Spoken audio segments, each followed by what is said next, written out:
Mula sa penthouse suite ng pinakabagong obra niya, ang Paraiso Verde, matatanaw ni Michael de Villa ang perpektong tatanawin. Isang paraisong itinayo mula sa kanyang pangarap at sa dugot pawis ng daan-daang manggagawa. Malinis, makintab, perpekto.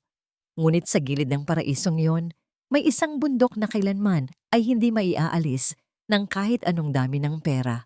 Ang dambuhalang tambakan ng basura ng syudad. Isang bangungot sa kanyang perpektong panaginip. Napailing na lang si Michael. Hawak ang kanyang tasa ng kape. Ilang araw na lang at magbubukas na ang resort. Kailangang maging maayos ang lahat. Ngunit may isang bagay na pumukaw sa kanyang atensyon. Isang kulay na hindi nababagay sa kulay lupa at kulay abo ng basura. Isang piraso ng matingkad na pula. Ibinaba niya ang tasa at kinuha ang binoculars na nakapatong sa mesa. Itinutok niya ito sa direksyon ng tambakan. Unang bumungad sa kanya ang mga langaw at ang nanunuot na alingasaw kahit pa nasa tuktok siya ng gusali. Pagkatapos, unti-unti niyang natanaw ang pinagmumulan ng kulay. Hindi ito isang pirasong tela lang. Ito ay damit. Damit na suot ng isang tao. Isang babae. Nakatimbuwang. Walang galaw. Binitiwan ni Michael ang binoculars. Narinig niya ang malakas na paglagabog nito sa mamahaling sahig na gawa sa marmol. Hindi niya ito pinansin. Nanlamig ang kanyang mga kamay. Isang malamig na kuryente ang gumapang sa kanyang batok. "Sir, okay lang po kayo?" Tanong ng kanyang assistant na si Andrew. Hindi siya sumagot. Ang mga mata niya ay nakatitig pa rin sa anyo ng babae sa malayo. Isang basura sa gitna ng mga basura. Tumakbo siya. "Sir Michael!" Wala siyang narinig. Ang tanging naririnig niya ay ang malakas na kabog ng kanyang dibdib. Tinakbo niya ang hagdanan, nilagpasan ng elevator. Bawat hakbang pababa ay isang suntok sa kanyang sikmura. Hindi pwedeng may mamamatay sa tabi mismo ng kanyang paraiso. Hindi sa araw na ito. Paglabas niya ng lobby, sumalubong sa kanya ang nag-aalalang mukha ng mga gwardiya. "Sir, saan po kayo pupunta?" Nilagpasan niya silang lahat. Tinahak niya ang daan palabas ng malawak na gate ng Paraiso Verde patungo sa mabahong katotohanan na pilit niyang tinatalikuran. Ang bawat hakbang sa putikan ay parang kumunoy na humihila sa kanyang sapatos na gawa sa Italianong katad. Ang amoy ay nakakasulasok, nakakahilo, ngunit hindi siya tumigil. Malapit na siya. Kitang-kita na niya ang pulang damit. At sa tabi nito, may isa pang anyo. Mas maliit. Isang bata. Nakatayo ang bata, nakatingin sa kanya. Ang mga mata nito ay puno ng takot, ngunit may bahid ng pagbabanta na para bang pinoprotektahan nito ang babaeng nakahandusay. Lumuhod si Michael sa putik. Hindi na inalintana ang kanyang mamahaling suit. Dahan-dahan niyang inalis ang mga basurang nakapatong sa mukha ng babae. Isang mukha na payat, marumi, puno ng mga galos, ngunit isang mukha na hinding-hindi niya malilimutan. Bumalik sa kanya ang alaala ng isang dalagang tahimik na nagsisilbi ng kape sa kanilang mansyon. Isang dalagang laging nakayuko, na tila laging natatakot. Isang dalagang bigla na lang nawala. 6 na taon na ang nakalipas. Liza. Ang pangalan ay isang bulong na puno ng hindi makapaniwalang panginginig. Si Liza Santos, ang dati nilang katulong. Hinawakan niya ang pulso nito. Mayroon pa, mahina, ngunit tumitibok pa. "Tulong!" Sigaw niya, ang boses ay basag. "Tumawag kayo ng ambulansya." Binaling niya ang tingin sa bata. Isang batang lalaki, marahil mga 6 na taong gulang. Payat na payat, ngunit buo ang loob. Naharangin siya. "Huwag mong sasaktan ang nanay ko," sabi ng bata. Ang boses ay garalgal. Umiling si Michael. Hindi Hindi ko siya sasaktan. Tutulungan ko kayo. Tinitigan niya ang mga mata ng bata. At sa isang saglit, huminto ang kanyang mundo. Ang hugis, ang kulay. May kung anong pamilyar sa mga matang yon. Isang pamilyar na imahe na hindi niya matukoy kung saan niya nakita. Binuhat niya si Liza. Magaan. Masyadong magaan. Ang mga buto nito ay tila mababali sa kanyang mga braso. Sumama ka sa akin, bata. Sabi niya sa anak ni Liza. Dadali natin ang nanay mo sa ospital. Ang sumunod na mga sandali ay isang mabilis at magulong paglipas ng mga pangyayari. Ang tunog ng sirena, ang mga ilaw ng ambulansya, ang pagmamadali sa emergency room. Nakatayo si Michael sa isang sulok ng pasilyo na babalot ng amoy ng basura at iksyaw duji. Tiningnan niya ang kanyang sarili sa salamin ng bintana. Ang kanyang perpektong ayos na buhok ay gulo-gulo. Ang kanyang puting damit ay puno ng putik at dumi. Ang kanyang mga kamay ay nanginginig pa rin. Ang imahe ng perpektong bilyonaryo ay nawasak. Ang natira ay isang lalaking binabagabag ng isang multo mula sa nakaraan. Ano ang nangyari sa iyo, Liza? Bakit ka napunta sa lugar na yon? Isang pamilyar na boses ang pumutol sa kanyang pag-iisip. Isang boses na kalmado, kontrolado, at puno ng awtoridad. Michael, lumingon siya. Nakatayo sa dulo ng pasilyo ang kanyang ina, si Doña Victoria de Villa. Perpekto ang ayos, mula sa maningning na alahas hanggang sa walang gusot na damit. Walang bahid ng pag-aalala sa mukha nito. Sa halip, mayroong isang malamig na kalkulasyon sa mga mata nito habang nakatingin ito sa pinto ng emergency room kung nasaan si Liza. Lumapit ito sa kanya. Ang bawat hakbang ay may bigat ng kapangyarihan. Tiningnan siya nito mula ulo hanggang paa. Ang mga matay may bahid ng pagkadismaya sa kanyang itsura. Pagkatapos, ibinaling nito ang tingin sa pinto. Michael, anong ginagawa ng babaeng yan dito? Nagising si Liza sa isang panaginip. Isang masamang panaginip. Madilim. Malamig. Ang bigat ng katawan ng isang lalaki ay nakadagan sa kanya. Ang amoy ng mamahaling pabango na hinaluan ng alak ay nanunuot sa kanyang ilong, sa kanyang lalamunan, sa kanyang kaluluwa. Huwag! Parang awa niyo na. Isang kamay ang tumakip sa kanyang bibig. Sinasakal ang kanyang mga salita. Ang kanyang paghinga. Wala siyang magawa. Walang makarinig. Don Ricardo. Napabalikwas ng bangon si Liza. Humihingal.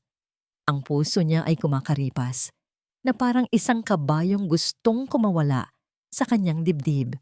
Pawis na pawis siya, ngunit ang pakiramdam niya ay nagyayelo siya sa lamig. Iginuhit niya ang kanyang mga mata sa paligid. Puti. Lahat ay puti. Ang kumot. Ang dingding. Ang ilaw sa itaas. Nasaan ako?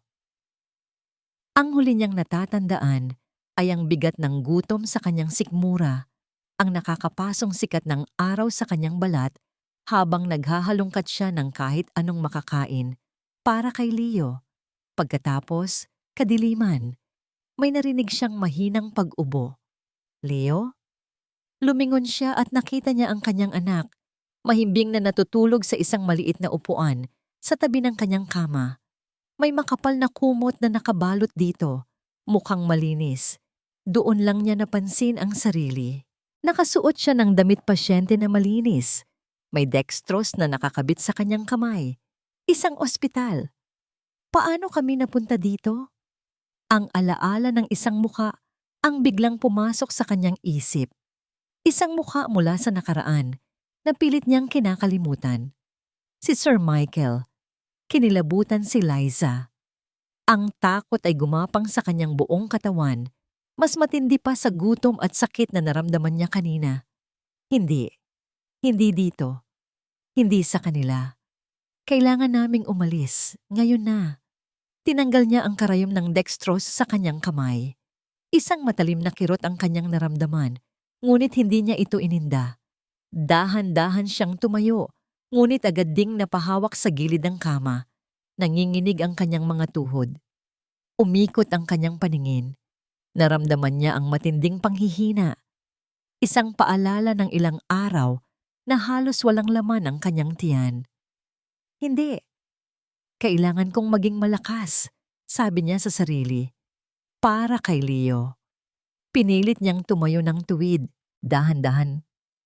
Dahan siyang lumapit sa kanyang anak. Leo, anak, gisising. Bulong niya. Marahang tinatapik ang balikat nito. Dahan-dahang iminulat ng bata ang kanyang mga mata. Nanay? Shh! Aalis na tayo, anak. Pero, Neg, gutom pa po ako. Sabi ng bata. Ang boses ay mahina. Isang matinding kirot ang tumagos sa puso ni Liza. Mas masakit pa sa sugat sa kanyang kamay. Hahanap tayo ng pagkain sa labas, anak. Basta sumama ka lang kay nanay. Akmang bubuhatin na niya si Leo nang biglang bumukas ang pinto. Nanigas si Liza sa kanyang kinatatayuan. Ang lahat ng hangin sa kanyang baga ay tila biglang naubos. Nakatayo sa may pinto ang isang babaeng nakasuot ng eleganteng puting bestida na papalibutan ng mga alahas na kumikinang. Ang kanyang mukha ay kalmado, ang kanyang mga labi ay may bahagyang ng ngiti. Ngunit ang mga mata nito ay kasing lamig ng yelo.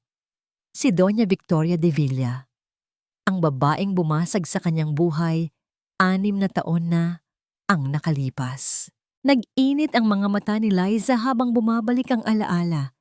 Hindi ito isang panaginip. Ito ay isang bangungot na totoo. Nakatayo siya sa loob ng malawak at malamig na opisina ni Doña Victoria sa mansyon. Kakahatid lang sa kanya doon ng 2 gwardiya.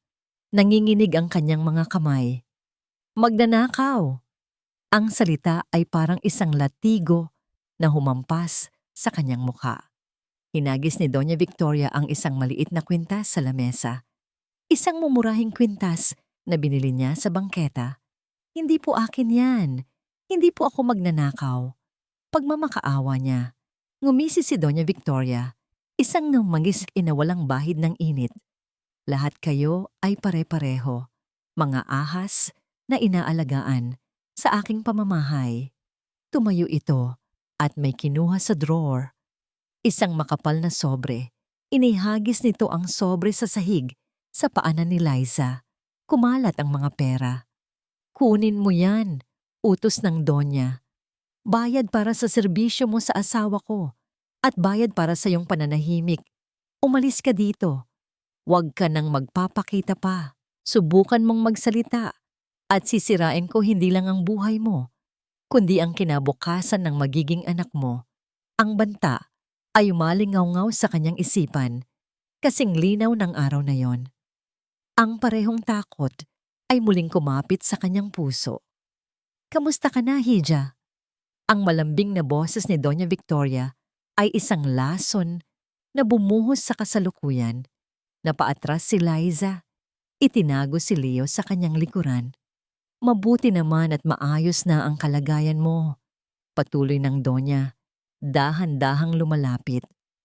Hindi mo alam kung gaano nag-alala ang anak kong si Michael. Napakabuti talaga ng batang yon. Bawat salita ay isang patalim. Bawat hakbang ay isang pagbabanta.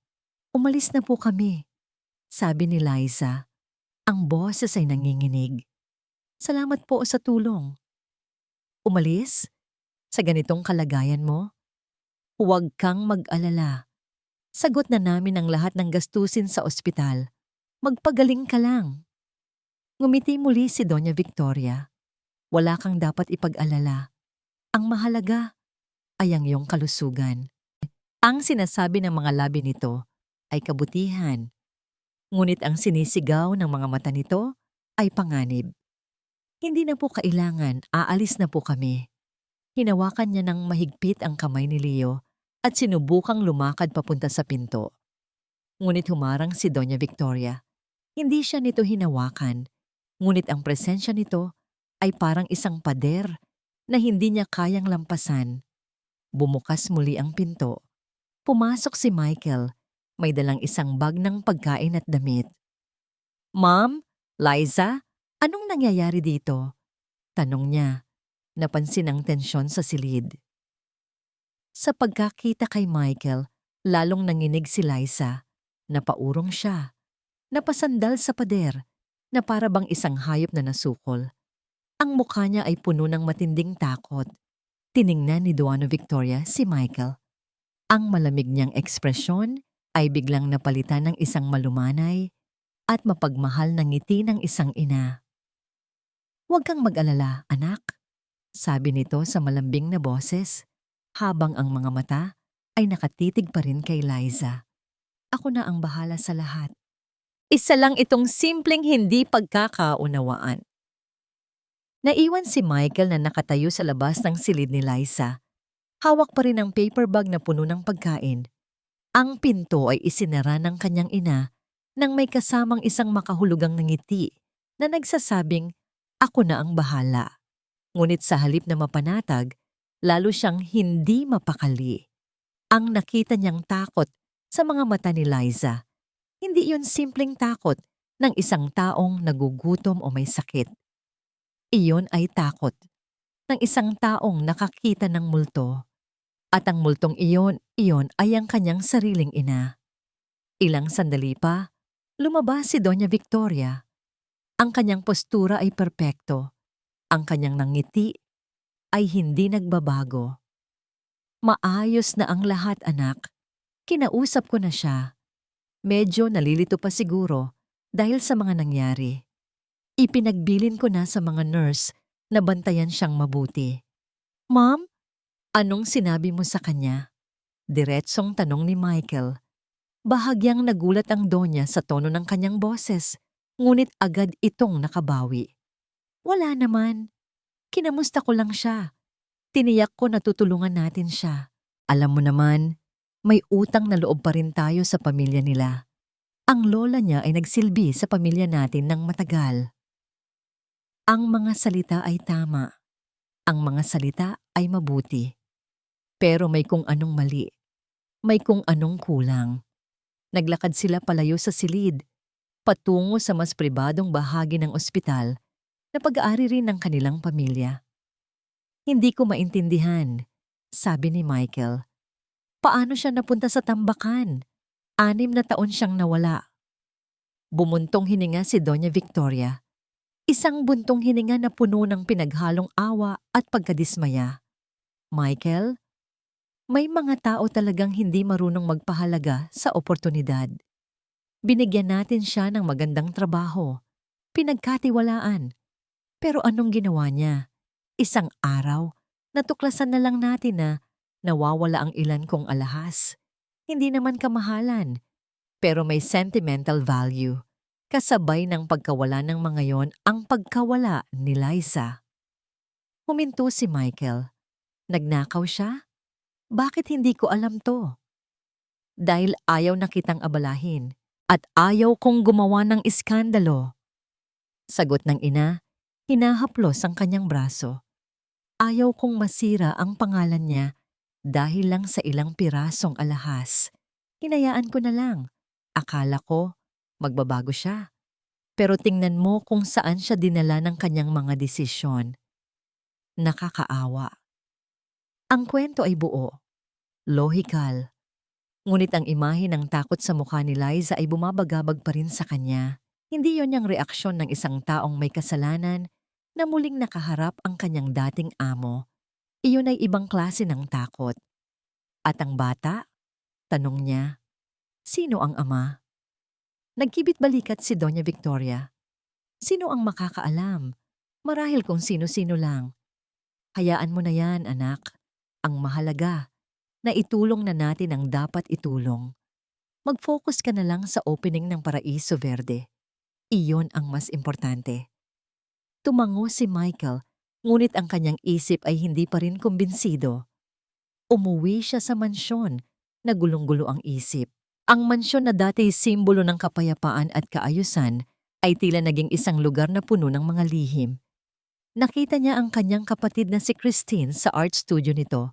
tutok na tutok sa pagpipinta. Si Christine ay laging nasa sarili nitong mundo, isang mundong puno ng kulay at emosyon na hindi kayang pasukin ng kahit sino. Chris, tawag niya. Lumingon ito, isang bahid ng pintura ang nasa kanyang pisngi. Ngumiti ito nang makita siya. Kuya, kamusta ang araw mo? Okay lang, pagsisinungaling niya. Umupo siya sa isang stool. May itatanong sana ako. Naaalala mo pa ba si Liza? Yung katulong natin dati? Sa pagbanggit ng pangalan, biglang nanigas ang kamay ni Christine. Ang hawak niyang paintbrush ay nahulog sa sahig. Lumikha ng isang itim na mantsa sa puting semento. Namutla ang kanyang muka. Bakit mo natanong? Nakita ko siya kanina. Hindi kumibo si Christine. Ang mga mata nito ay nakatitig sa kawalan na para bang may isang masamang alaala na biglang bumalik. Chris, ayos ka lang? Umiling ito na para bang ginigising ang sarili. Wala. Nagulat lang ako. Akala ko, hindi ko na maririnig ulit ang pangalan niya. Ang reaksyon ni Christine ay mas nagpatibay sa pagdududa ni Michael. Hindi ito normal. Nang gabing iyon, hindi siya makatulog. Ang imahe ni Liza sa tambakan, ang takot sa mga mata nito, ang kwento ng kanyang ina, at ang kakaibang reaksyon ni Christine ay paulit-ulit na naglalaro sa kanyang isipan. Bumangon siya at nagtungo sa lumang opisina ng kanyang yumaong ama, si Don Ricardo. Isang lugar na bihira ng buksan. Ang amoy ng alikabok at lumang papel ay sumalubong sa kanya.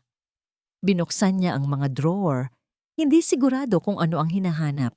Papeles, mga lumang kontrata, wala. Hanggang sa may isang drawer sa ilalim ng mesa na nakalock, kumuha siya ng paperclip at, gamit ang kaalamang natutunan noong bata pa siya, binuksan niya ang kandado. Sa loob, may isang maliit na kahon na gawa sa kahoy. Binuksan niya ito. Ang laman ay mga mumurahing alahas, mga hikaw na plastik, mga kwintas na peke, at isang bagay na pumukaw sa kanyang atensyon. Isang silver na hair clip na may disenyong paru-paro. Natigilan siya. Naaalala niya ang kislap ng hair clip na yon sa itim na buhok ni Liza habang naglilinis ito sa hardin noon. Sa ilalim ng hair clip, may isang lumang litrato. Isang group picture ng mga dating katulong sa mansyon. Nandoon si Liza, mas bata, mas payat, at may isang nahihiyang na ngiti. Tiningnan ni Michael ang iba pang mga babae sa litrato. Mga batang babae, puno ng pangarap. Isa-isa niyang inalala ang kanilang mga mukha. Si Elena, na umuwi raw sa probinsya dahil nagkasakit ang ina. Si Nene, na lumipat daw sa ibang bansa. Si Marites, na bigla na lang hindi na pumasok. Lahat sila ay magaganda. Lahat sila ay bata. At lahat sila ay nawala nang walang malinaw na paalam pagkatapos ng ilang buwan o taon ng paninilbihan. Isang malamig na katotohanan ang unti-unting gumuhit sa kanyang isipan. Isang katotohanang mas madilim at mas karumal-dumal kaysa sa kwento ng isang simpleng pagnanakaw. Ang katahimikan sa loob ng silid ng ospital ay parang isang mabigat na kumot na bumabalot kay Liza.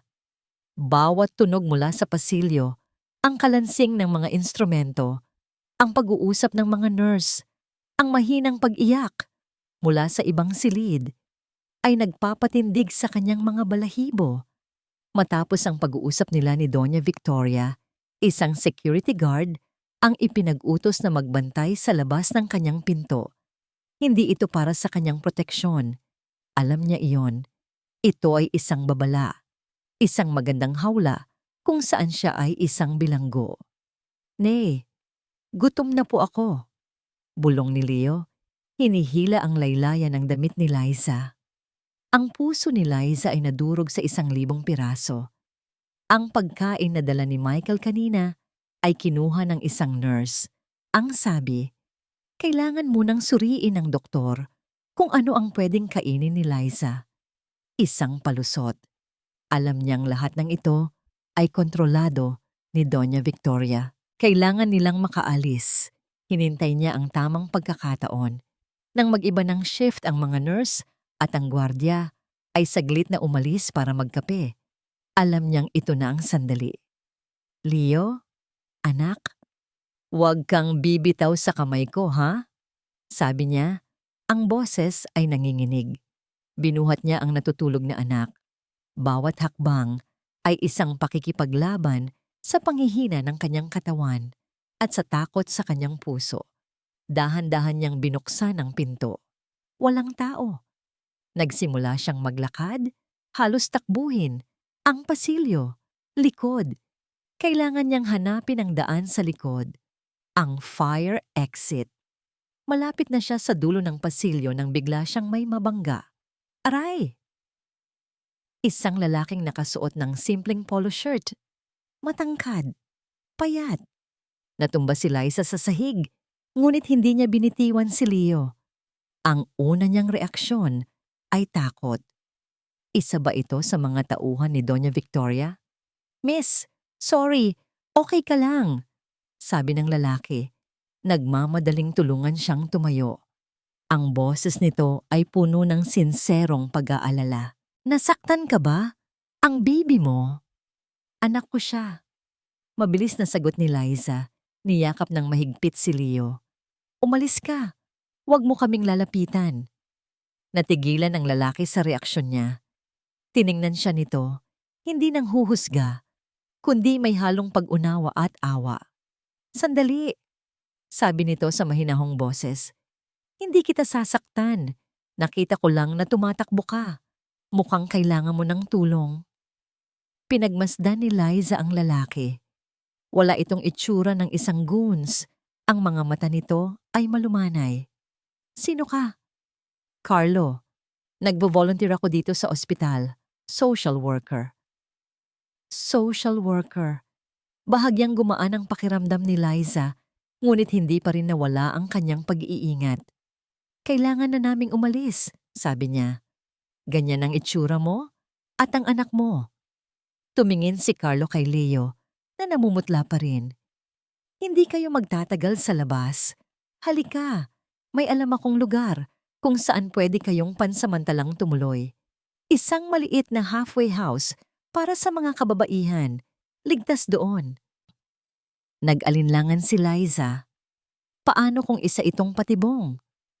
Na para bang nabasa ni Carlo ang kanyang isip, sinabi nito, wala akong pakialam kung ano man ang tinatakasan mo. Ang nakikita ko lang ay isang ina na gustong protektahan ang kanyang anak. Hayaan mo akong tulungan ka. Tinitigan niya ang mga mata ni Carlo.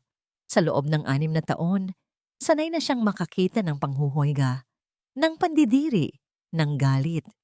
Ngunit sa mga mata ng lalaking ito, ang nakita niya ay isang bagay na matagal na niyang hindi nararatalam. Paggalang. Sa huli, ang gutom at pagod ay nanaig. Wala na siyang lakas para tumakbo pa. Tumango siya. Itinuro ni Carlo ang daan, palabas sa isang exit na hindi gaanong ginagamit. Walang nakakita sa kanila. Isinakay niya sila sa isang luma, ngunit malinis na kotse. Dinala niya sila sa isang maliit, simpleng bahay sa isang tahimik na subdivision. Malinis ang loob. May ilang mga babae at bata na nandoon, ngunit binigyan sila ni Carlo ng isang maliit na pribadong silid. Magpahinga muna kayo, sabi ni Carlo. Iniaabot ang isang bag ng pagkain at gamot. Walang mag-aabala sa inyo dito.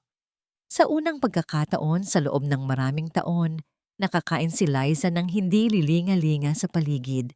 Pinanood niya si Leo na lahmi ng pagkain na para bang ilang araw itong hindi kumain. Na totoo naman.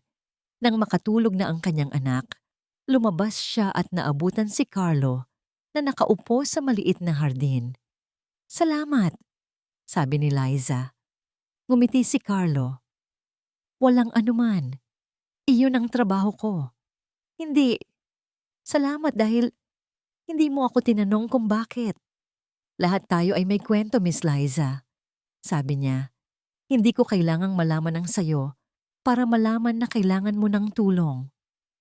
Umupo si Liza sa isang upuan sa tapat niya. Sa ilalim ng sinag ng buwan, napansin niya ang mga mata ni Carlo. May lungkot sa mga iyon. Isang lungkot na tila matagal na niyang dinadala. Nag-uusap sila tungkol sa mga bagay na magagaan. Tungkol kay Leo. Tungkol sa trabaho ni Carlo. Hindi niya namalayan ng oras. Gumaan ang kanyang pakiramdam. Naramdaman niyang ligtas siya. Habang nakatingin si Carlo kay Leo na natutulog sa loob, bigla itong nagsalita. Kamukha ng papa niya ano? Ang simpleng tanong ay parang isang kulog na yumanig sa mundo ni Liza. Nanigas siya. Ang lahat ng pag-iingat na unti-unti nang nawawala ay biglang bumalik. 100 beses na mas matindi. Paano niya nalaman? May alam ba siya? O nagkataon lang? Tumingin siya kay Carlo. Ang mga mata ay puno na ulit ng pagdududa. Sino ka ba talaga? Ano ang ibig mong sabihin na nawawala sila?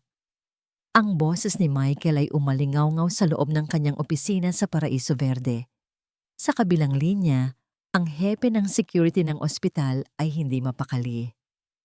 Pasensya na po, Sir Michael. Bigla na lang po silang nawala.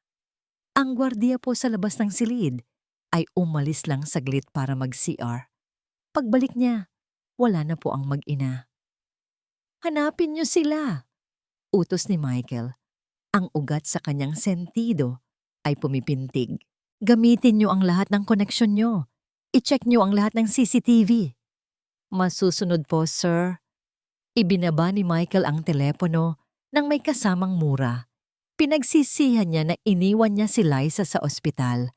Dapat ay dinala niya ito sa isang lugar na mas ligtas, isang lugar na hindi kontrolado ng kanyang ina.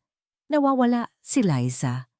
Kasabay ng pagkawala nito ang lumalaking bundok ng mga tanong sa kanyang isipan. Hindi ito nagkataon lang. Alam niyang may kinalaman dito si Donna Victoria. Andrew! Tawag niya sa kanyang assistant. I-cancel mo lahat ng meetings ko ngayong araw. At gusto kong ipahanap mo sa akin ang lahat ng record ng mga dating empleyado sa mansyon sa loob ng huling 20 taon. Lalo na yung mga bigla na lang umalis. Masusunod po, sir. Habang nagtatrabaho siya, gulong-gulo ang kanyang isip. Hindi siya makapag-focus sa mga plano para sa grand launch ng resort. Ang tanging nakikita niya ay ang mukha ng mga babae sa lumang litrato. Mga mukhang puno ng pangarap na bigla na lang naglaho. Kinahapunan, isang tawag ang natanggap niya. Isang kaibigan na nagtatrabaho sa isang malaking pahayagan. Mike, may problema ka ba? Tanong ng kaibigan niya. Marami. Bakit? May kumakalat na balita tungkol sa'yo. Isang anonymous source ang nagsabi na may babae kang pinupulot sa basura at dinala sa ospital. Ang kwento, isa raw itong babaeng bayaran na sinusubukan kang gawa ng istorya para makakuha ng pera. Nanlamig ang buong katawan ni Michael. Sinong source? Hindi sinabi, pero mukhang may pera. Inaalok nila ang malaking halaga sa mga tabloid para ilabas ang kwento. Tinanggihan namin, syempre. Pero alam mo naman ang iba. Gagatong at gagatong yan. Salamat sa impormasyon, sabi ni Michael. Ang boses ay seryoso. Pagkababa niya ng telepono, alam na niya kung sino ang may gawa nito. Isang tao lang ang may kapangyarihan at kawalang hiyaan na gumawa ng ganito para protektahan ang pangalan ng pamilya De Villa. Ang kanyang ina. Kasabay nito, tumunog ang kanyang personal na cellphone. Isang unknown number. Sinagot niya ito. Hello? Mahal mo ba ang pamilya mo, Mr. De Villa? Isang boses na binago ng computer, malamig at walang emosyon. Sino to? O mas mahal mo ang basura? Nanginig ang panga ni Michael sa galit. Huwag na huwag mong tatawaging basura si Liza. Isang mahinang tawa ang narinig niya sa kabilang linya. Isang babala, Mr. De Villa. Masyado kang naguhukay sa mga bagay na dapat ay matagal nang nakalibing. Baka ang susunod mong mahukay ay ang sarili mong libingan. Click! Ibinato ni Michael ang cellphone sa pader. Nagkapira-piraso ito. Hindi na ito isang simpleng pagdududa. Isa na itong giyera. Dali-dali siyang umuwi sa mansyon. Naabutan niya ang kanyang ina sa sala. Kalmadong umiinom ng tsa na para bang walang anumang nangyayari sa mundo. Mom, kailangan nating mag-usap. Tumingin sa kanya si Doña Victoria, ang mga matay walang bakas ng pagkagulat. Tungkol saan, anak? Tungkol sa isang tabloid article at sa isang death threat na katatanggap ko lang. Sigaw niya. Hindi natinag ang Donya. Maingat niyang ibinaba ang tasa ng tsaa sa platito. Michael, babaan mo ang boses mo. Hindi ganyan ang pag-uugali ng isang De Villa. Huwag nating pag-usapan ang pag-uugali ngayon, Ma'am. May kinalaman ka ba dito? Tinitigan siya ng kanyang ina. Ang mga matay kasing talim ng kutsilyo. Ginagawa ko lang ang kailangan para protektahan ang pangalan natin. Isang pangalan na dinungisan mo nang dalhin mo dito ang iskandalong yon. Dapat ay hinayaan mo na lang siya sa tambakan kung saan siya nababagay. Hindi makapaniwala si Michael sa narinig niya. Ma'am, tao siya. Isa siyang pagkakamali. Isang dumi na kailangang linisin. At kung hindi mo kayang gawin, ako ang gagawa. Tumayo si Doña Victoria. Itigil mo na ang kahibangang ito, Michael, bago pa mahuli ang lahat. Anong ibig mong sabihin? Ngumiti ang kanyang ina. Isang ngiti na nagpatindig sa lahat ng balahibo sa kanyang katawan. Alam mo, anak, ang yaman at kapangyarihan ay may kaakibat na responsibilidad. Minsan, kailangan nating gumawa ng mahihirap na desisyon para mapanatili ang kaayusan. Pumunta siya sa kanyang mesa at may tinawagan sa telepono. Hello? Yes. Gusto kong i-freeze ang lahat ng corporate accounts at credit cards ni Michael De Villa. Effective immediately. Utos ko. Ibinaling niya ang tingin kay Michael na nakatayo roon, hindi makapaniwala. Ngayon, malaya ka nang gawin ang gusto mo. Tingnan natin kung hanggang saan ka dadalhin ng iyong konsensya nang wala ang perang nagbibigay buhay sa'yo. Pinagmamasdan ni Carlo si Liza habang mahimbing itong natutulog sa sofa. Sa tabi nito, si Leo ay nakabaluktot na parang isang bola, payapa sa kanyang panaginip. Sa loob ng 2 araw, ito ang unang pagkakataon na nakita niyang tuluyang nagpahinga ang mag-ina. Ngunit siya, hindi siya mapakali. Ang simpleng tanong niya tungkol sa ama ni Leo ay nagtayo ng pader sa pagitan nila ni Liza. Ang tiwalang unti-unti niyang itinatayo ay gumuho sa isang iglap. Ngayon, ang bawat tingin sa kanya ni Liza ay puno ng pagdududa. Kinuha niya ang kanyang cellphone at lumabas sa maliit na hardin. Dinial niya ang isang numero na matagal na niyang hindi tinatawagan. Kailangan kitang makausap, sabi niya nang may sumagot sa kabilang linya. Tungkol ito kay Liza Santos. Kinabukasan, habang nasa trabaho si Liza bilang tagalinis sa isang kalapit na karinderya, isang trabahong pansamantala na tinulong ni Carlo na mahanap, isang itim at mamahaling kotse ang huminto sa tapat ng halfway house. Bumaba mula dito si Michael De Villa. Mukha itong pagod at balisa. Malayo sa imahe ng makapangyarihang CEO na nakikita sa mga magazine. Nasaan sila? Tanong ni Michael. Ang boses ay nagmamadali. Ligtas sila. Sagot ni Carlo. Sinanyasan siyang pumasok. Sa loob, walang paligoy-ligoy na nagsalita si Michael. Tinanggalan ako ng access ng nanay ko sa lahat ng pera ng kumpanya. Pinapalabas niya sa media na si Liza ay isang masamang babae. Nakatanggap ako ng death threat. At hindi ko pa rin sila mahanap. Paano mo nalaman kung nasaan ako? Tinitigan siya ni Carlo. Dahil matagal na kitang pinagmamasdan, Mr. De Villa, simula pa nung araw na dinala mo si Liza sa ospital. Bakit? Bakit? Sino ka ba talaga? Hindi sumagot si Carlo. Sa halip, kinuha niya ang isang manipis na folder mula sa isang nakatagong drawer at inilapag ito sa mesa sa pagitan nila. Buksan mo! Nag-aalangan man, binuksan ito ni Michael. Ang laman nito ay mga kopya ng mga dokumento, mga bank transfer, mga medical record, at mga sulat kamay na salaysay. Ang pangalan ng kanyang ama, si Don Ricardo de Villa, at ang kanyang ina, si Doña Victoria de Villa, ay paulit-ulit na nababanggit. Ano to? Tanong ni Michael. Kahit na nagsisimula na ng mabuo ang isang nakakakilabot na ideya sa kanyang isipan. Ebidensya. Simpleng sagot ni Carlo. 15 taon kong tinipon ang mga yan. Para saan? Para sa hustisya. Tumingin si Carlo sa malayo. Ang mga mata ay puno ng pait. Hustisya para sa nanay ko.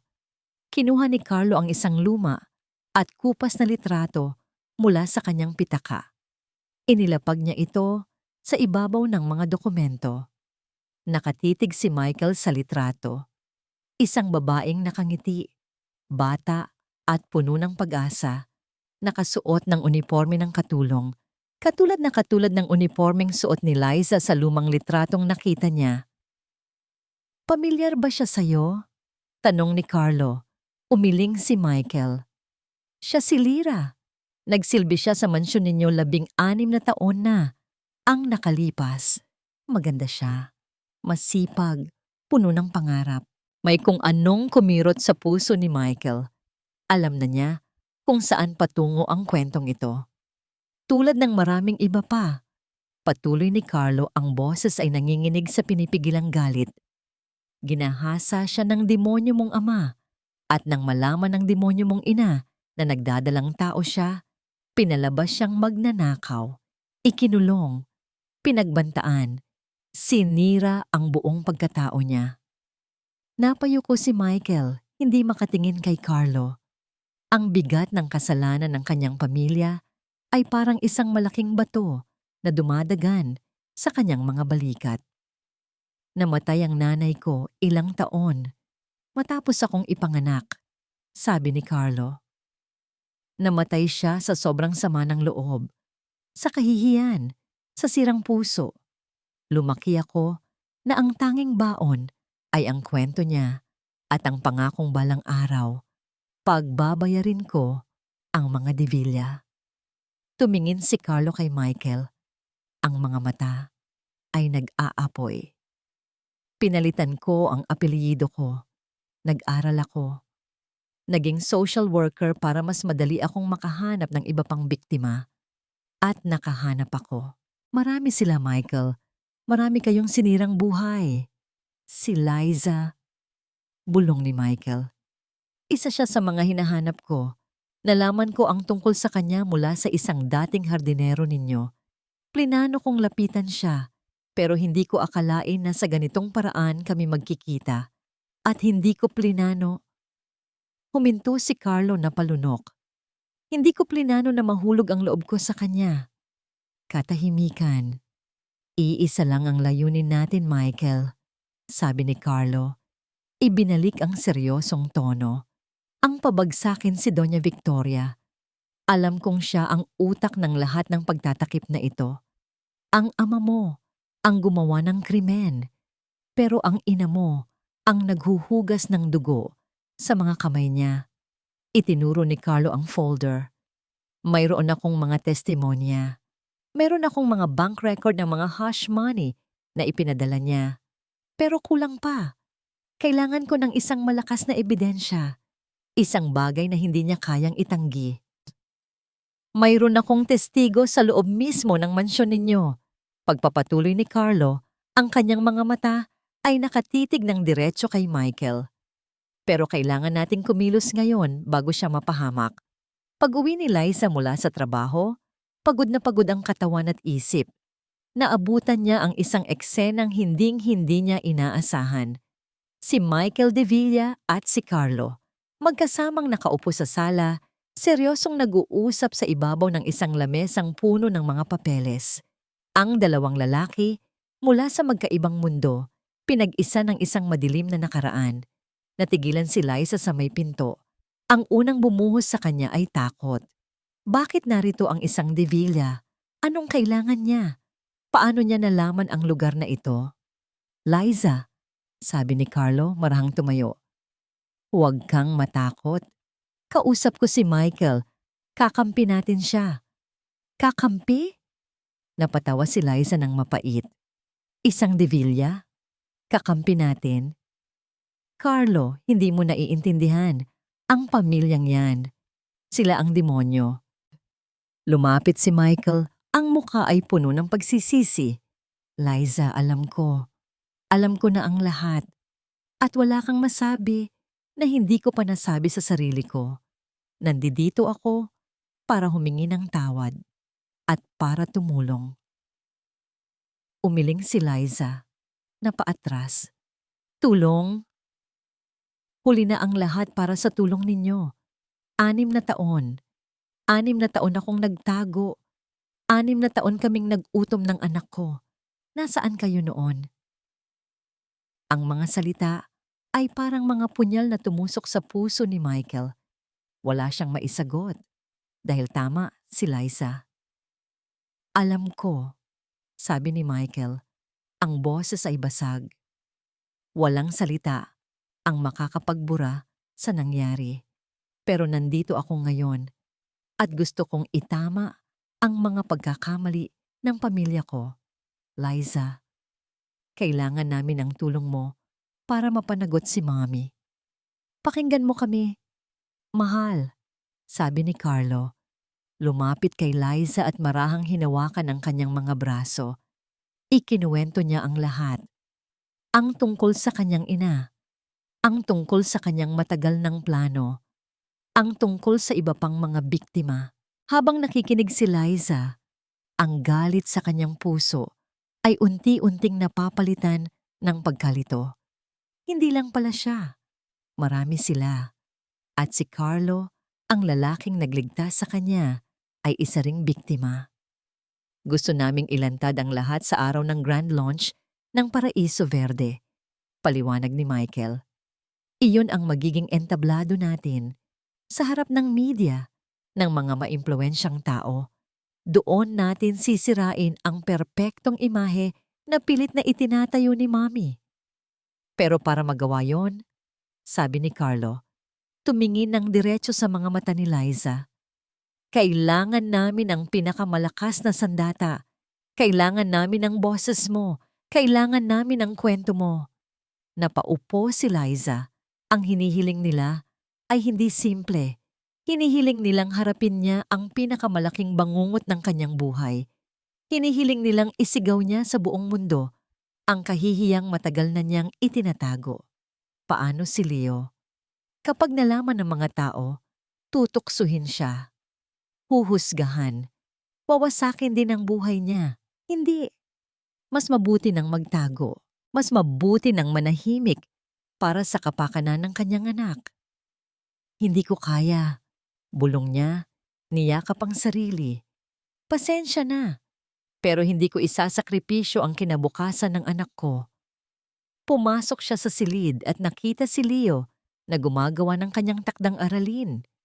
Isang simpleng drawing ng isang bahay na may 2 tao sa labas. Isang nanay at isang anak. Nakangiti. Tinitigan ni Liza ang drawing. Ito ang pangarap niya para kay Leo.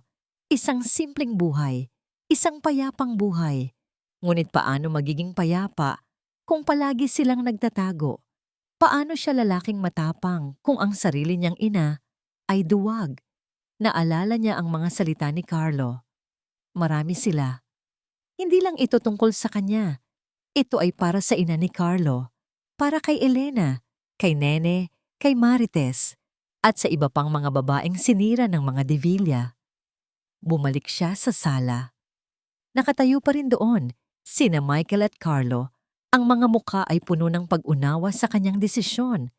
Huminga ng malalim si Liza. Sa unang pagkakataon, naramdaman niya ang isang kislap ng apoy sa loob niya. Isang apoy na mas malakas kaysa sa takot. May kondisyon ako, sabi niya. Ang boses ay matatag na. Gagawin ko. Magsasalita ako. Pero pagkatapos ng lahat ng ito, gusto kong bigyan ninyo ako ng isang bagay. Kahit ano, mabilis na sagot ni Michael. Isang kinabukasan kung saan hindi na matatakot ang anak ko. Isang kinabukasan kung saan hindi niya ikakahiya ang kanyang ina. Tumango si Michael at Carlo, isang solemne na pangako. Sa gabing iyon, umupo si Liza sa harap ng isang video camera na dinala ni Michael. Hawak ni Carlo ang kanyang kamay sa ilalim ng mesa, nagbibigay ng lakas. Sinimulan niyang ikwento ang lahat. Ang bawat detalye, ang bawat luha, ang bawat sakit. Ang kwarto ay napuno ng bigat ng kanyang katotohanan. Katapos lang nilang mag-record, si Liza ay umiiyak, ngunit ito ay iyak ng paglaya.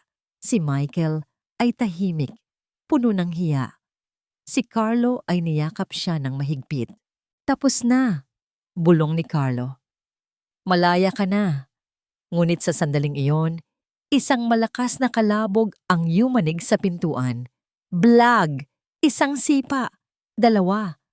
Hanggang sa tuluyang bumigay ang pinto. Pumasok ang tatlong lalaking nakaitim na bonnet.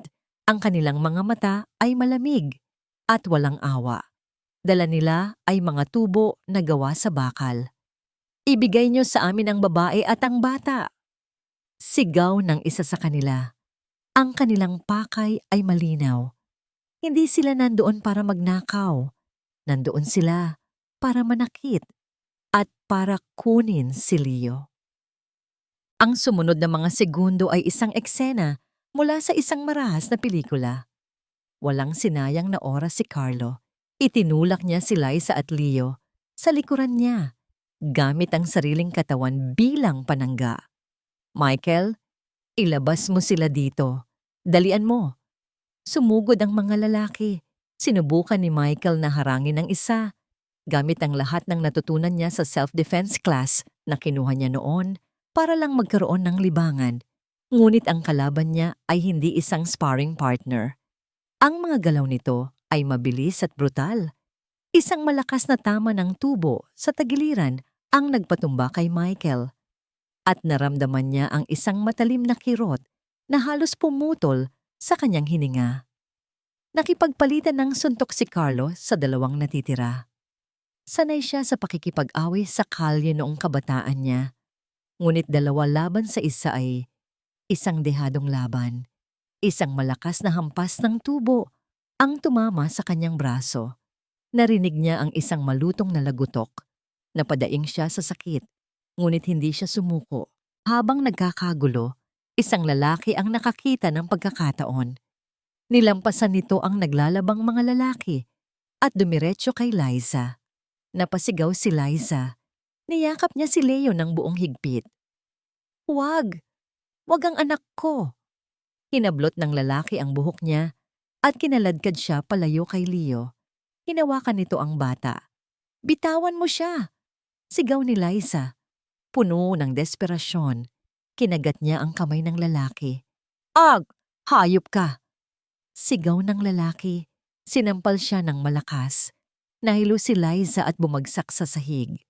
Ang huli niyang nakita, bago bahagyang magdilim ang kanyang paningin, ay ang lalaking buhat-buhat si Leo na umiiyak at pumipiglas palabas ng pinto. Leo! Ang sigaw ni Liza ay puno ng sakit na tila bumiyak sa kanyang kaluluwa. Ang sigaw na yon ang nagbigay ng panibagong lakas kay Carlo. Kahit bali na ang braso, sumugod siya na parang isang nasugatang tigre at pinatumba ang lalaking may hawak sa bata. Bumagsak si Leo sa sahig. Mabilis na gumapang si Liza. Hindi ininda ang sakit ng kanyang mukha at niyakap ang kanyang anak. Dahil sa kaguluhan, nakita ng mga kapitbahay ang nangyayari at nagsimulang sumigaw. Tulong! May gulo! Tumawag kayo ng pulis! Natakot ang mga lalaki. Alam nilang wala na silang oras. Bago sila tumakbo, nakita ng isa sa kanila ang video camera na nakapatong pa sa tripod. Tumakbo ito papunta roon. Sinipa ito at paulit-ulit na pinaghahampas ng tubo hanggang sa madurog at magkapira-piraso. Pagkatapos, tuluyan na silang naglaho sa dilim ng gabi. Ang natira ay ang katahimikan, ang wasak na bahay, at ang tunog ng pag-iyak ni Leo. Si Michael ay nakahiga sa sahig, iniinda ang sakit sa kanyang tagiliran. Si Carlo ay napaluhod. Hawak ang kanyang bali na braso, ang mukha ay puno ng pawis at sakit. Si Liza ay yakap-yakap si Leo, nanginginig sa takot at sa resulta ng karahasan. Tiningnan ni Michael ang durog na kamera. Ang nag-iisang matibay nilang ebidensya. Ang kwento ni Liza. Wala na. Naging abo na. Sa gitna ng lahat ng yon, tumunog ang cellphone ni Michael. Nanginginig niyang kinuha ito mula sa kanyang bulsa. Si Christine. Kuya? Ang boses ng kapatid niya ay isang takot na bulong. Kuya, tulungan mo ako. Chris? Anong nangyayari? Nalaman ni Mommy. Nalaman niyang tinutulungan kita. Humihigbi si Christine. Kinuha niya ang cellphone ko. Kinuha niya ang lahat. Nakakulong ako sa kwarto ko, kuya. Narinig ni Michael ang boses ni Doña Victoria sa background. Malamig at puno ng galit. Traidor! Pinalaki kita para maging isang divila, hindi para kumampi sa mga basura. Kuya, natatakot ako. Chris, makinig ka. Aalis ako. Pupuntahan kita. Huwag! May mga gwardiya sa labas ng pinto ko. Huminto sandali si Christine. Humihinga ng malalim na para bang nag-iipon ng lakas ng loob. Kuya, pakinggan mo ako. Ang boses ni Christine ay halos hindi na marinig. Isang bulong na puno ng pag-asa at desperasyon. Michael, yung lumang aparador ni Papa. Yung talaarawan niya, nandoon ang lahat. Click. Namatay ang linya. Nakatitig si Michael sa telepono. Ang kanilang ebidensya ay nawasak. Ang kanilang kakampi ay sugatan. Ang kanilang saksi ay bihag. Sila ay talo, nasukol. Umupo si Michael sa sahig, sa gitna ng mga bubog at wasak na kagamitan, at napasabunot sa sariling buhok. Ang bigat ng pagkatalo ay parang isang higanting alon na lumunod sa kanya. Pinagmasdan niya ang eksena sa kanyang paligid. Si Carlo, putla ang mukha sa sakit. Si Liza at Leo, magkayakap at nanginginig pa rin sa isang sulok. Lahat ng ito ay kasalanan niya. Kung hindi niya sila hinikayat, kung hindi niya ipinilit ang laban na ito, sana ay ligtas sila. Sana ay tahimik. Pasensya na. Bulong niya. Ang boses ay puno ng pait. Pasensya na. Kasalanan ko to. Umiling si Liza. Kahit pa may mga luha pa rin sa kanyang mga mata. Walang may kasalanan dito, Michael, maliban sa kanila. Sa kabila ng lahat, sa kabila ng takot, may bagong apoy sa mga mata ni Liza. Ang apoy ng isang inang muntik nang mawalan ng anak. Hindi na ito takot. Galit na. Isang dalisay at nag-aalab na galit. Hindi sila pwedeng manalo. Sabi niya, ang boses ay matigas na parang bakal. Hindi pagkatapos nito. Dahan-dahang tumayo si Carlo, iniinda ang sakit. Tama si Liza, hindi pa ito tapos. Tumingin siya kay Michael. Ano ang sinasabi ng kapatid mo? Anong talaarawan? Ang mga salita ni Christine ay umalingaw-ngaw sa isip ni Michael. Yung lumang aparador ni Papa, yung talaarawan niya, nandoon ang lahat. Ang talaarawan, isang kislap ng pag-asa, napakaliit, ngunit sapat na para kapitan. Ang diary ng tatay ko, sabi ni Michael, tumatayo na rin. Nasa mansyon, kailangan kong makuha yon. Paano? Tanong ni Carlo. Para kang pumapasok sa lungga ng leon. Alam na ng nanay mo ang bawat galaw mo. Hindi niya inaasahan na babalik ako doon, hindi ngayong gabi. Tumingin si Michael sa kanyang relo. Malapit nang maghating gabi. Ang grand launch ng Paraiso Verde ay kinabukasan na ng gabi. Wala na silang oras. Kailangan ko ng tulong nyo, sabi ni Michael. Tinitingnan ng dalawa. Ang sumunod na oras ay isang desperadong pagpaplano. Dinala nila si Carlos sa isang maliit at tago na klinika para masemento ang braso nito. Iniwan nila si Liza at Leo sa pangangalaga ng pinagkakatiwalaang may-ari ng halfway house sa isang silid na mas ligtas at mas tago. Bago umalis si Michael, hinarap siya ni Liza. "Mag-iingat ka," sabi nito. "Pangako," sagot ni Michael. "Babalik ako. At sa pagbalik ko, tapos na ang lahat ng ito." Isang tingin lang ang nag-ugnay sa kanila. Hindi ito tingin ng pag-ibig, kundi isang bagay na mas malalim. Isang tingin ng pag-unawa, ng respeto, ng isang alyansang nabuo sa gitna ng apoy. Gamit ang natitirang pera sa kanyang bulsa, sumakay si Michael sa isang taxi at nagpahatid sa isang lugar malapit sa pader sa likod ng kanilang mansyon. Ang pader na madalas niyang akyatin noong bata pa siya kapag tumatakas para makipaglaro. Ang kadiliman ng gabi ang kanyang naging kakampi. Maingat niyang inakyat ang pader. Bumagsak siya sa malambot na damo ng hardin sa kabila. Ang mansyon na dati tahanan niya ay ngayon isang kuta ng kalaban. Tahimik siyang gumapang, iniiwasan ang mga CCTV camera na alam niyang nandoon. Pumasok siya sa pamamagitan ng bintana sa kusina na laging sira ang kandado. Ang bawat yabag sa loob ng madilim na mansyon ay isang panganib. Ang bawat anino ay isang posibleng kaaway. Nakarating siya sa lumang opisina ng kanyang ama. Doon, nakatayo ang malaki at antigong aparador na gawa sa nara. Nanginginig ang kanyang mga kamay habang binubuksan ito.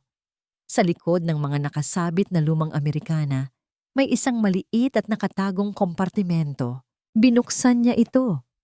At doon nakita niya isang itim na leather-bound na journal, ang talaarawan ni Don Ricardo de Villa.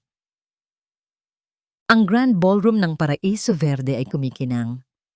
Ang tunog ng mga kubyertos na tumatama sa mamahaling pinggan, ang bulungan ng mga mayayamang bisita, at ang malumanay na tugtog ng isang string quartet ay lumikha ng isang perpektong symphony ng karangyaan.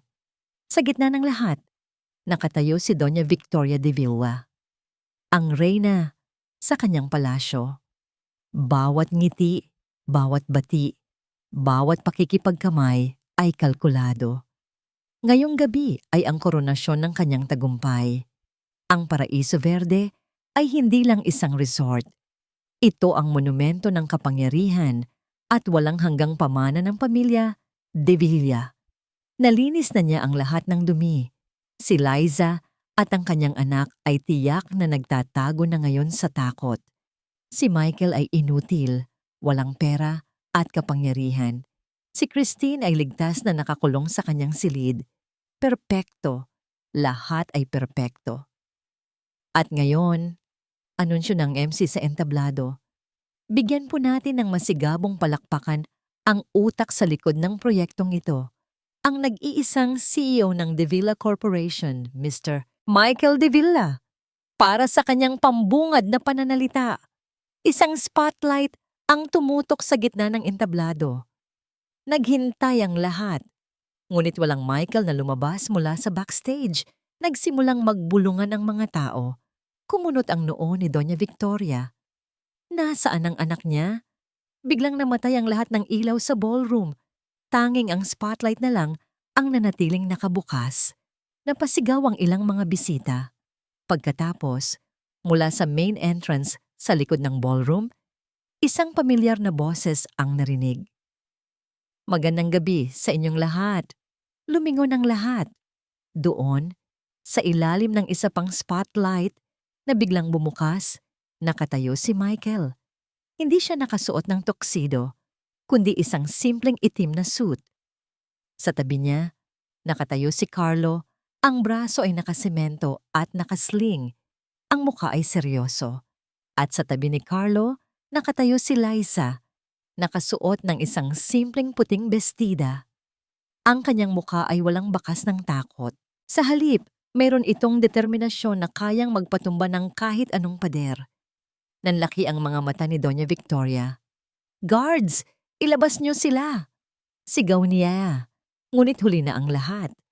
Ang atensyon ng lahat, kasama na ang mga kamera ng media, ay nasa kanila na. Naglakad silang tatlo sa gitna ng pasilyo, sa pagitan ng mga lamesa ng mga naguguluhang bisita, patungo sa entablado. "Patawad sa pag-abala," sabi ni Michael sa mikropono. Ang boses ay kalmado, ngunit may bigat. "May mas importante kaming anunsyo kaysa sa pagbubukas ng isang gusali." Tumingin siya sa kanyang ina. "Mom, this is for you." Binuksan niya ang isang itim na journal, ang talaarawan ng kanyang ama.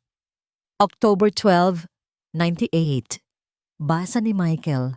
Ang boses niya ay umaling-ungaw sa tahimik na ballroom. May bago na namang bulaklak sa hardin. Ang pangalan niya ay Lira. Sariwa. Bumabango. Isang bulaklak na karapat-dapat pitasin.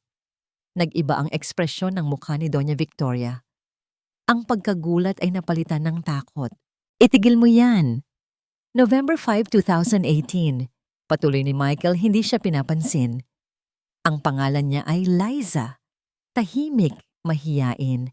Katulad din siya ng iba. Madaling takutin, madaling kunin, at kapag natapos na, madaling itapon.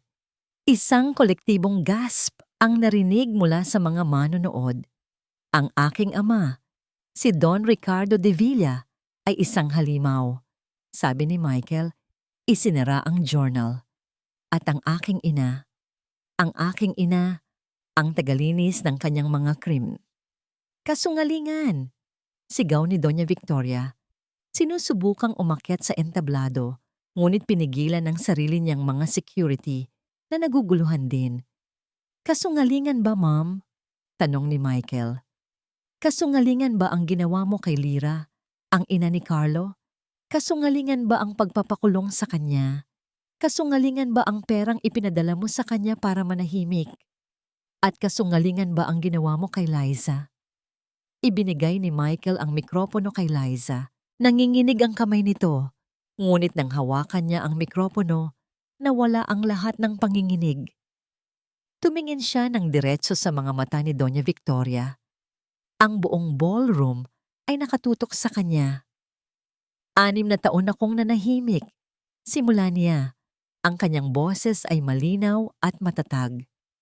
6 na taon akong nagtago sa takot. Dahil sinabi ninyo na sisirain ninyo ang buhay ng anak ko. Pero ngayon, naintindihan ko na. Ang pananahimik ko ang siyang sumisira sa aming buhay. Ikinuwento niya ang lahat. Ang panggagahasa, ang pagbabanta, ang pagtatapon sa kanya na parang basura. Walang makapagsalita. Ang tanging maririnig ay ang pag-click ng mga kamera at ang pigil na pag-iyak ng ilang mga babae sa audience. "Hindi na ako natatakot sa'yo," sabi ni Liza. Tinapos ang kanyang salaysay. Sa sandaling iyon, bumukas ang pinto sa gilid ng entablado. Lumabas si Christine, kasama ang 2 pinagkakatiwalaang kasambahay na tumulong sa kanya para makatakas. "At ako," sabi ni Christine sa isa pang mikropono, "saksi ako. Saksi ako sa pagkulong sa akin ng sarili kong ina para hindi ako makapagsalita." Gumuho ang mundo ni Doña Victoria. Ang kanyang perpektong gabi, ang kanyang perpektong imahe, lahat ay nawasak. Si Michael, si Liza, si Carlon, si Christine, ang talaarawan, ang mga saksi. Wala na siyang lusot. Ang malaking pinto ng ballroom ay muling bumukas. Ngunit hindi ito mga bisita. Ito ay mga pulis na may dalang arrest warrant. Naglakad sila, dire-diretso, patungo sa babaeng nakatayo sa paanan ng entablado, na ngayon ay mukhang isang reynang nawalan ng korona at kaharian. Nakatitig si Doña Victoria sa kawalan. Ang mukha ay puting-puti. Ang huling narinig sa buong ballroom bago pumutok ang ingay ng mga kamera at tanong ng mga reporter ay ang malamig at mekanikal na tunog ng posas na isinasara sa kanyang mga kamay. Ang paraiso ay bumagsak. Lumipas ang 6 na buwan. Ang balita tungkol sa pagbagsak ng imperyo ng mga De Villa ay naging laman ng bawat pahayagan at programa sa telebisyon sa loob ng maraming linggo. Ang krimen sa paraiso, iyon ang tinawag nila dito. Ang talaarawan ni Don Ricardo, kasama ang mga testimonya ni Liza, Christine, at ng iba pang mga biktimang natagpuan ni Carlo, ay naging mga susing ebidensya.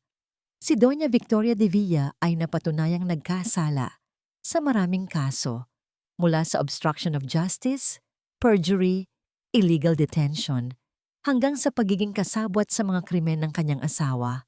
Hinatulan siya ng habambuhay na pagkakakulong. Ang Paraiso Verde, ang monumentong dapat sana ay maging simbolo ng kanyang kapangyarihan, ay hindi kailanman nagbukas sa publiko. Nakatayo lang itong parang isang higanteng lapida, isang paalala ng mga kasalanang itinago sa ilalim ng pundasyon nito. Isang maaraw na umaga, nakatayo si Liza sa isang malinis at malawak na lupain. Ang hangin ay sariwa. Ang damo ay luntian. Mahirap isipin na ilang buwan lang ang nakalipas. Ang lugar na ito ay ang mabahong tambakan kung saan halos wakasan ang kanyang buhay. "Nanay, tingnan mo!" Lumingon si Liza at nakita si Leo, mas malusog at mas masigla ngayon na nagpapalipad ng isang saranggola. Tumatawa ito at ang tawa niya ay ang pinakamagandang musika sa pandinig ni Liza. Sa tabi niya, tahimik na nakatayo si Carlo. Hinawakan nito ang kanyang kamay. Ang kanilang relasyon na sinubok ng mga lihim at panganib ay mas tumibay. Lumapit sa kanila si Michael. Hindi na nakasuot ng mamahaling suit, kundi isang simpleng polo shirt at maong. May ngiti sa kanyang mga labi, isang nangiting totoo at magaan, isang bagay na bihira mong makita sa kanya noon. Kasama niya si Christine, na ngayon ay mas madalas nang ngumiti. "Maganda, hindi ba?" sabi ni Michael, nakatingin sa lupain. Tumango si Liza. "Sobra." Itinuro ni Michael ang isang maliit na burol sa di kalayuan. Sa tuktok noon, may isang simpleng puting lapida. "Halika," aya niya. Sabay-sabay silang naglakad patungo roon. Pagdating nila, binasa ni Liza ang nakasulat sa lapida. Lira, isang ina, isang biktima, isang inspirasyon. Naglagay si Carlo ng isang bungkos ng puting bulaklak sa paanan ng lapida. Si Liza naman ay nag-alay ng isang tahimik na panalangin para sa ina ni Carlo at para sa lahat ng mga babaeng hindi nakahanap ng hustisya. "Ibinenta ko ang lahat," sabi ni Michael. "Ang share ko sa kumpanya, ang mansyon, ang mga kotse, ang Paraiso Verde ay isinara at ang lupa ay ibinenta rin sa gobyerno. Ginamit ko ang pera para bilhin ang buong lugar na ito, ang dating tambakan." Pagpapatuloy niya, tumingin siya sa kanilang lahat. "At dito, sa lugar kung saan nagsimula ang lahat ng ito, dito rin magsisimula ang isang bagong pag-asa." Inilatag niya sa damuhan ang isang malaking blueprint, isang plano ng isang malawak na compound. May mga gusali, hardin, at isang palaruan. "Ano to?"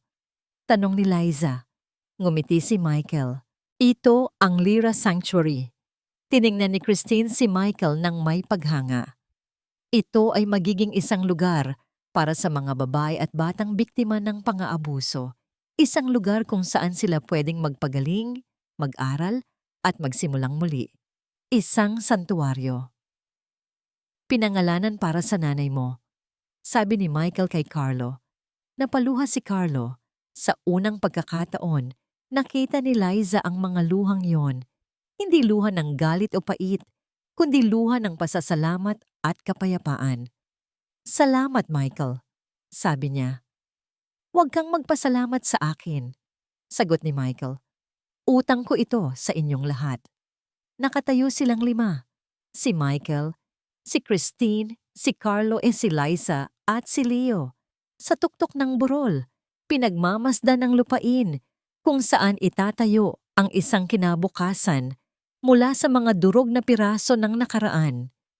Hindi sila magkakadugo. Hindi sila ang tradisyonal na pamilya na nakagisna ng mundo. Sila ay isang pamilyang binuo ng katotohanan. Isang pamilyang pinagbuklod ng sakit, ng pakikipaglaban, at ng pagpapatawad. Isang pamilyang pinili, hindi ipinilit ng dugo. Habang ang saranggola ni Leo ay lumilipad ng mataas sa asul na kalangitan, alam ni Liza na sa wakas, pagkatapos ng mahabang panahon ng kadiliman, nakahanap na rin sila ng kanilang sariling paraiso. Isang paraisong hindi gawa sa semento at salamin, kundi isang paraisong itinayo sa pundasyon ng pag-asa, katarungan, at pag-ibig. Sa wakas, sila ay malaya na, at dito nagtatapos ang kwento ni Liza, Michael, at ng kanilang pamilyang binuo ng katotohanan at pag-asa. Mula sa kaibuturan ng aking puso, maraming salamat sa inyong walang sawang pagsubaybay at pakikinig sa ating kwento. Ang bawat minuto na inilaan ninyo upang samahan ang mga tauhan sa kanilang paglalakbay ay isang malaking karangalan para sa akin. Ang pagsulat sa kwentong ito ay isang paglalakbay na puno ng iba't ibang emosyon. May mga pagkakataong mabigat sa dibdib. Ang isulat ang sakit at takot na pinagdaanan ni Liza. Ngunit sa bawat paghihirap niya, naroon din ang paalala ng hindi matatawarang lakas ng isang ina. Sa bawat pagdududa ni Michael, naroon ang hamon na piliin ang tama kaysa sa komportable. At sa bawat galit ni Carlo, naroon ang pagnanais para sa katarungan. Sana po, sa pagtatapos ng lahat ay may isang aral na manatili sa ating mga puso, na ang katotohanan, gaano man ito kasakit, ang siyang tanging daan tungo sa tunay na paghilom. At sana ay maalala natin na ang tunay na pamilya ay hindi laging nasusukat sa dugo, kundi sa pagmamahal at malasakit na pinipili nating ibigay at tanggapin. Nais ko pong marinig ang inyong mga saloobin. Aling bahagi ng kwento ang pinakatumatak sa inyo? Anong aral ang inyong napulot? Huwag po kayong mag-atubiling mag-iwan ng komento sa ibaba. Ang inyong mga mensahe ang nagsisilbing inspirasyon at lakas ko upang magpatuloy sa paglikha ng mga kwentong tatago sa puso. Hanggang sa muli nating pagkikita sa susunod na kabanata ng buhay. Ito ang inyong lingkod na manunulat, laging nagmamahal.